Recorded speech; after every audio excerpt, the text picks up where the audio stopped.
네, 지금부터 원내 대책회의를 시작하도록 하겠습니다. 먼저 모두 발언이 있겠습니다. 윤호중 원내대표님 발언이 있겠습니다. 네, 어제 우리 당 정세균 후보께서 후보직을 사퇴하며 백의종군을 선언하셨습니다. 정세균 후보를 지지하셨던 국민과 당원 모두 안타까운 마음이시라고 생각합니다. 저 또한 그렇습니다. 정세균 후보님은 민주당의 역사를 만들어 오셨고 늘 당과 함께 해오고 계십니다. 원내대표이셨을 때는 그 뛰어난 협상력으로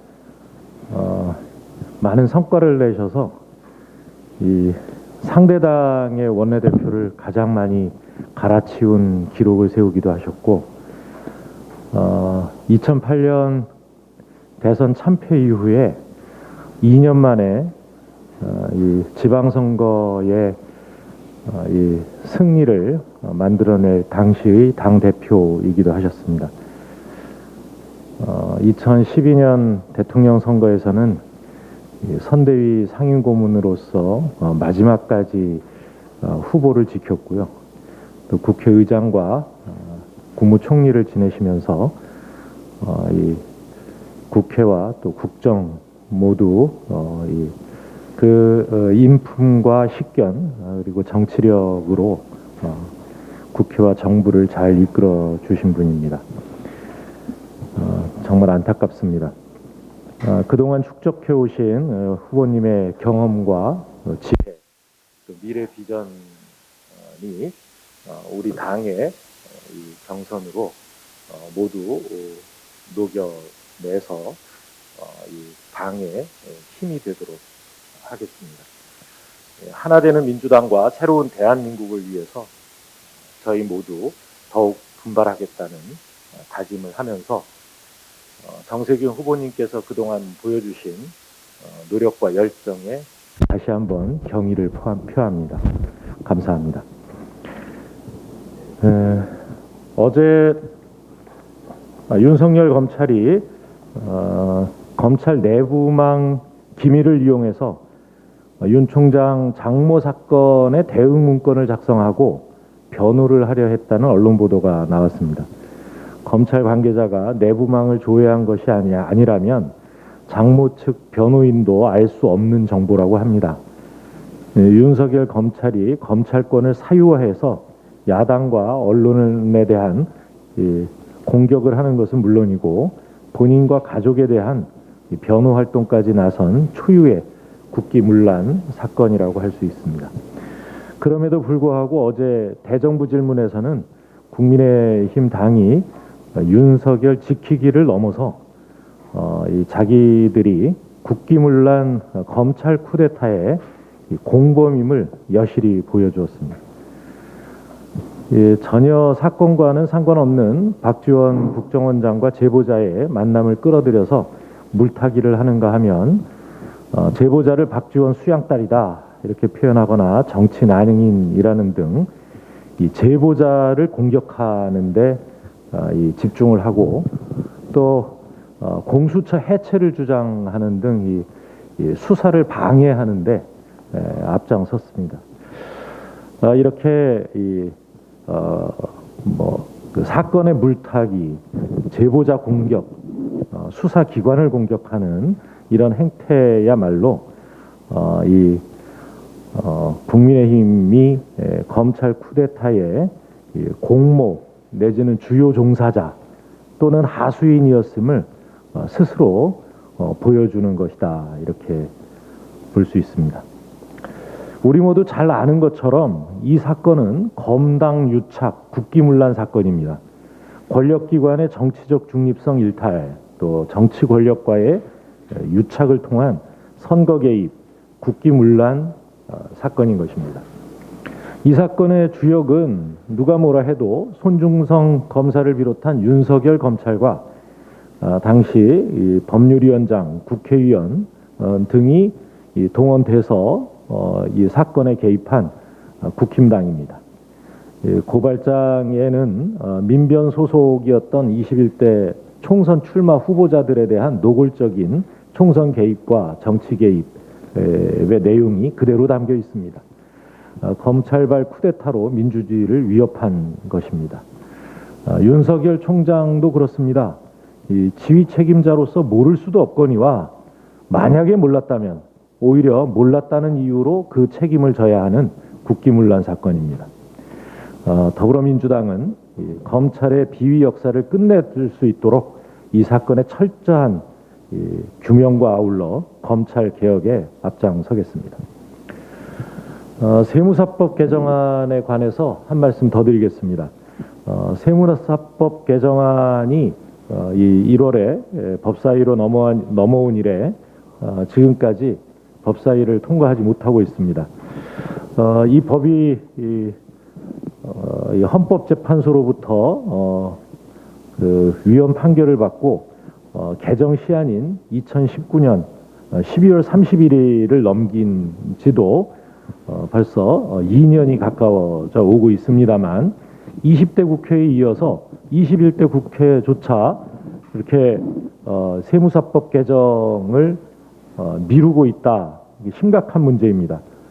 이렇게 되면서 이 정상적인 이 세무사들의 개업과 영업이 미뤄지고 있습니다. 2020년부터 신규 합격한 세무사들은 개업조차 못하고 있다 이 말입니다. 또 역시 변호사들도 정상적인 세무조정 등 세무대리 업무를 못하고 있습니다. 이런 입법 공백에 따른 정부의 세무대리 업무 관리 감독권이 상실되고 있고 또 납세자인 국민들에게 그 피해는 전부 돌아가고 있습니다. 그럼에도 불구하고 이 법사위 야당 간사는 한 달 하면서 계속 미뤄오고 있습니다.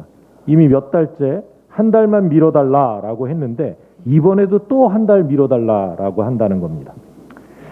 여야가 법사위의 상황 기능을 없애고 체계 자구 심사만 하기로 합의해서 어렵사리 일하는 국회의 틀을 마련했는데 이제는 법사위가 아예 심사를 미뤄가면서 또 다른 월권을 하고 있다 이렇게 지적하지 않을 수 없습니다. 더 이상 늦어져서는 안 됩니다. 법사위는 법안을 조속히 처리하고 본회의 처리에 야당도 적극 협조해 주시기 바랍니다. 이상입니다. 네, 다음은 박완주 정책위원장님의 발언이 있겠습니다. 어제 고용노동부가 고용행정통계를 본 21년도 8월 노동시장 동향을 발표했습니다. 발표에 따르면 고용보험 가입자 수는 전년 동월 대비 41만 7천 명 증가해 5개월 연속 40만 명 이상 증가하는 등 고용 상황에서 개선세가 엿보입니다. 한국판 뉴딜을 통한 디지털, 그린 일자리의 창출, 정부 일자리 사업의 확대, 고용 유지 지원금과 채용 장려금 등 고용 안정망 강화 노력을 기울인 성과가 나타나고 있습니다. 무엇보다도 대부분 연령층에서 가입 증가세가 지속되고 있어 다행입니다. 특히 20대 고용보험 가입자 수가 전년 동월 대비 9만 4천 명 증가하고 30대에서도 감소폭이 줄고 있다는 점에서 회복의 희망을 봅니다. 당정은 이러한 흐름을 놓치지 않고 청년 세대가 안정적으로 사회에 기반을 마련할 수 있도록 지원을 아끼지 않겠습니다. 마침 이번 주는 제2회 청년의 날을 기념하는 청년 주간입니다. 어제 열린 한국판 뉴딜 당정 추진본부 제6차 회의에서 당정은 청년 미래 일자리와 직업 능력 확충, 생활 안정 기반을 마련하기 위한 청년 정책을 새로운 독자 정책 영역으로 추가하였습니다. 미래의 주역인 청년의 자산 형성을 돕고 주거 안정과 교육비 부담 경감, 일자리 확대 및 능력 개발 등에 대한 지원을 아끼지 않겠습니다. 정부는 교육비를 지원하고 기업은 직무 교육과 신규 고용을 창출하는 청년 희망 온 프로젝트도 시작되어 진행 중에 있습니다. 22년부터 3년간 총 1만 2천 명의 신규 채용에 합의해 주신 프로젝트 1호 KT를 비롯한 삼성과 우리금융 등 사회적 책임을 함께 하여 주신 참여 기업에도 감사 인사 드리겠습니다. 이러한 민관 협업을 통해 빠른 기간 내 다수의 양질의 일자리 창출해 나가겠습니다. 당정은 청년 정책을 설계하는 모든 과정의 주인공인 청년과 적극적인 소통하며 청년 세대에 진정 도움이 되는 청년과 함께 청년 정책을 만들어 나가도록 하겠습니다. 추석 명절 맞이가 한창이지만 정책위에서는 정기국회 중 처리되어야 할 법안들을 꼼꼼히 살피고 있습니다. 특히 국민의 삶을 변화시키는 중점 법안들은 귀에 닿는 대로 국민 여러분께 소개토록 하겠습니다. 그중 하나가 지역균형 발전 관련 법안입니다. 한국판 뉴딜 정책에서도 지역균형 뉴딜은 국가 대전환의 중요한 축을 맡고 있고 22년도 예산에서도 12대 중점 프로젝트 중 하나로 52조 6천억 원에 달하는 지역균형 발전 4대 패키지를 포함하고 있습니다. 지방분권을 이루고 균형 발전의 인프라를 조성하고 지역균형 뉴딜은 가속화하며 지역 소멸에 대응하는 예산으로 구성되어 있습니다. 이를 위해 2단계 재정분권 후속 법안들과 지방재정 보강을 위해 지자재 대상 기부를 허용하는 고향사랑 기부금법 그리고 지역균형 뉴딜의 개념을 법제화하고 신규 공공기관 설립 시 비수도권 지역을 우선적으로 고려하는 국가균형 발전 특별법 등도 통과가 필요합니다. 추석을 앞두고 지자체마다 방역 강화에 살을 걸고 계신 줄 압니다. 이 방역 강화는 방역 최전선에서 매일같이 코로나19와 전쟁을 치르고 계시는 의료진들 없이는 불가능한 일입니다. 민주당은 의료진의 헌신에 깊이 감사드리며 13차례의 마라톤 논의 끝에 어렵게 합의된 보건의료 노조와의 약속을 지키기 위한 노력을 최선을 다하고 있습니다. 먼저 생명안전수당, 교육전담 간호제 등 예산 확보가 필요한 부분, 그리고 감염병 예방법, 공공보건의료법 등 법 개정이 필요한 부분 모두 꼼꼼하게 챙기겠습니다. 의료진이 건강해야 국민이 건강합니다. 모두 건강이 코로나19라는 어려운 고비 더불어 잘 넘길 수 있도록 민주당이 더 열심히 하겠습니다. 마지막으로 정세균 전 총리께서 어제 경선 후보직 사퇴를 결정하셨습니다. 아쉽고 안타까운 마음이 듭니다. 정세균 전 총리께서는 따뜻한 마음과 포용력 그리고 풍부한 경륜을 갖춘 민주당의 큰 어르신이십니다. 존경받는 민주당의 어른이신 정세균 총리가 계셨기에 민주당 경선 또한 국민들로부터 더 사랑받고 흥행할 수 있었습니다. 정세균 총리께서는 민주당 대통령 후보 경선 기간 소수권 중심의 국가 경영에서 벗어나 지역 불균형을 해소할 신수도권 플랜을 제안하셨습니다. 좋은 정책, 공약은 당 공약으로도 잘 검토하겠습니다. 고생하셨습니다. 민주당을 위한 더 큰 역할을 기대하며 격려와 응원을 보냅니다. 이상입니다. 네, 지금부터 혈안 발언이 있겠습니다. 네, 정책위 수석부의장 유동수입니다. 통계청이 어제 9월 1일부터 10일까지 통관기준 수출입 실적 잠정치를 발표했습니다. 수출액은 194억 9,800만 달러, 수입액은 209억 5,900만 달러로 무역 수지는 14억 6,100만 달러 적자입니다. 해당 지표를 바탕으로 일부 언론들이 성급하게 대한민국 경제 위기를 거론하고 있습니다. 저는 이러한 견해들에 대해서 반박하고자 합니다. 먼저 지금까지 집계된 2021년 수출 통계가 작년 기저효과로 작년 수출 코로나19로 인한 수출 감소 이런 효과로 인해서 왜곡되었다는 지적입니다. 비교 대상이 된 지난해 무역액이 코로나19 대유행으로 인해 지나치게 낮기 때문에 올해 수출 통계가 좋게 나오는 것이라는 비판은 그럴싸해 보입니다.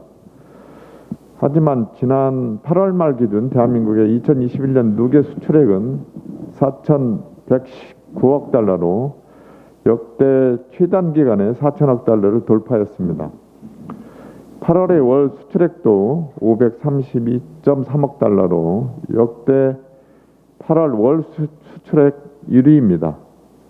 무역 통계 집계 이래 최고의 실적을 기록한 수출액에 대해 기저효과를 논하는 것은 어폐가 있습니다. 두 번째로 전통적인 주력 품목인 반도체의 수출액 2.1%포인트 감소에 따른 우려입니다. D램 가격 하락과 코로나19 회복으로 비대면 경제 혜택이 줄면서 시장의 피크 아웃이 온 것 아니냐는 지적이 나오고 있습니다.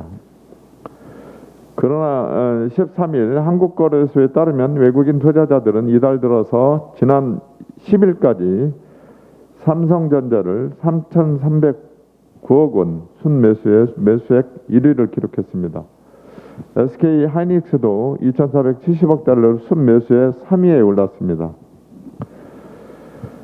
삼성전자와 SK 하이닉스는 차세대 메모리인 DDR5를 내년부터 공급할 예정입니다. 기존의 DDR4보다 30% 이상 높은 가격이 예상됩니다. 이러한 예측 하에 현재 반도체 업종의 주가가 저평가되어 저렴하게 매수할 수 있는 기회라고 판단한 것으로 보입니다. 모든 경제 통계를 구간별로 잘라서 본다면 등락이 존재할 수밖에 없습니다. 더군다나 이번 달은 민족 최대의 명절인 추석이 있는 달인 만큼 조업일수 감소에 따른 수출의 감소도 예상됩니다. 원자재 가격 증가, 코로나19 장기화, 물류 문제 등 장기적인 리스크가 될 수 있는 요인들에 대한 선제적인 대응을 통해서 우리 기업들의 힘이 되겠습니다. 이상입니다. 네, 다음은 이수진 부대표님의 발언이 있겠습니다. 지난 8월 대한민국 국회는 세계에서 14번째로 탄소중립 기본법 제정했습니다. 이제 한 발 더 나아가야 합니다. 오늘 저와 52명의 국회의원들은 기후위기 대응 디지털 경제 전환에 따른 정의로운 노동전환 지원법을 발의합니다. 기후위기 대응은 인류의 문명사적 과제입니다. 디지털 경제 전환은 대한민국 성장 동력을 위한 필수 전략입니다.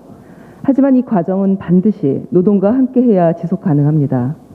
화력발전소 노동자가 재생에너지 산업 노동자가 되는 것이 정의입니다. 디지털 데이터라는 공적 가치로 창출된 이익이 산업구조 변화에 따른 취약계층 노동자의 일자리 전환에 투자되는 것이 공정입니다. 중요한 것은 대한민국은 이미 산업구조 대전환의 초입에 들어섰다는 것입니다. 이에 비해 정의로운 전환은 다른 선진국에 비해 많이 늦습니다. 하여 이 법은 조속히 통과되어야 합니다. 더불어민주당이 이 법을 2021년 정기국회 중점 추진법안으로 지정한 이유입니다. 노동자와 지구를 살리는 기후위기 대응, 노동과 함께하는 산업전환, 일자리 전환을 만들겠습니다. 오늘 새벽 서울교통공사 노동조합의 파업이 극적으로 타결되었습니다. 지하철 노사는 강제적 구조조정을 하지 않고 지하철 공공서비스 의무 PSO 비용에 대한 서울시와 정부의 손실 보전을 건의하기로 하였습니다. 만성 적자의 코로나19 여파로 지하철은 심각한 재정난에 직면해 있습니다. 이 만성 적자의 상당 금액은 공공서비스 의무 비용에 대한 보상이 이루어지지 않은 것에서 기인합니다. PSO는 시민의 이동권을 보장하기 위한 것입니다. 특히 무임소송의 주요 수혜층인 노인의 경우 이로 인한 사회적 편익 비용이 연간 3,650억 원에 달하는 것으로 조사된 바가 있습니다. 철도는 이미 PSO 비용을 공적으로 지원하고 있습니다. 현재 국회에서 지하철 PSO 비용을 정부와 지자체가 지원하게 하는 관련법이 국토위원회에 계류되어 있지만 아직까지 제대로 논의조차 되지 않고 있습니다. 이제 노사의 합의에 정부와 또 정치권이 화답해야 합니다. 공공서비스 의무비용 지원에 정부도 나서고 국회도 본격적인 논의를 진행해야 합니다. 시민의 이동권과 노동자의 생존권은 함께 가야 합니다. 한 가지 더 말씀드리겠습니다. 다음 주는 온 국민의 대명절 추석입니다. 다행히 순조로운 코로나19 백신 접종으로 지난 명절보다는 가족들과 조금은 더 가깝게 지낼 수 있게 되었습니다. 하지만 우리 모두 조금만 더 차분하게 이번 명절을 보내고 코로나19를 잘 극복해야 할 것입니다. 명절은 다가왔지만 여전히 마음 한켠이 무거운 사람들이 많습니다. 특히 열심히 일했지만 임금이 체불된 노동자가 많습니다. 올해 1월에서 7월까지 체불임금 발생액은 8,273억 원이고 체불 인원은 14만 9,150명입니다. 임금 체불은 시민의 삶을 무너뜨리는 범죄 행위입니다.